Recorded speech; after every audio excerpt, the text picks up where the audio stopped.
20 লাখ টাকা চাঁদা না পেয়ে দোয়া মাহফিলের রান্না করা খাবার ফেলে দেওয়ার অভিযোগ উঠেছে বিএনপি নেতা কাজী খায়রুজ্জামান শিপনের অনুসারীদের বিরুদ্ধে।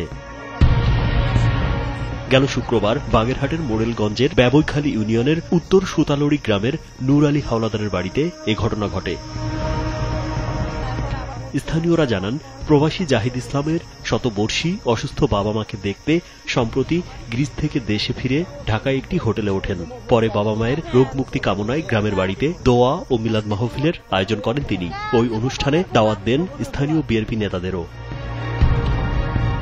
শিপনের অনুসারীদের ভয়ে দেশে ফিরেও গ্রামের বাড়িতে যেতে পারছেন না ওই প্রবাসী। প্রশাসনের কাছে অভিযোগ করেও প্রতিকার পাননি বলে অভিযোগ করেন প্রবাসী জাহিদ ইসলাম। উপায় না পেয়ে এনসিপির 2 শীর্ষ নেতার দ্বারস্থ হয়েছেন বলেও জানান তিনি। এ খবর পেয়ে ক্ষুব্ধ হয়ে প্রবাসী জাহিদের কাছে 20 লাখ টাকা চাঁদা দাবি করেন বিএনপি নেতা কাজী খায়রুজ্জামান শিপনের চাচাতো ভাই কাজী সাইফুজ্জামান রাসেল। চাঁদা দিতে অস্বীকার করায় রাসেল তার ক্যাডার বাহিনী নিয়ে জাহিদের বাড়িতে গিয়ে দোয়া মাহফিলের রান্না করা খাবার ফেলে দেন। এ সময় রাসেলের সঙ্গে ছিলেন শিপনের অনুসারী লোকমান হোসেন খান, মহিউদ্দিন জিলান, মাসুদ খান, নজরুল ইসলাম ব্যাপারী সহ 10 থেকে 12 জন।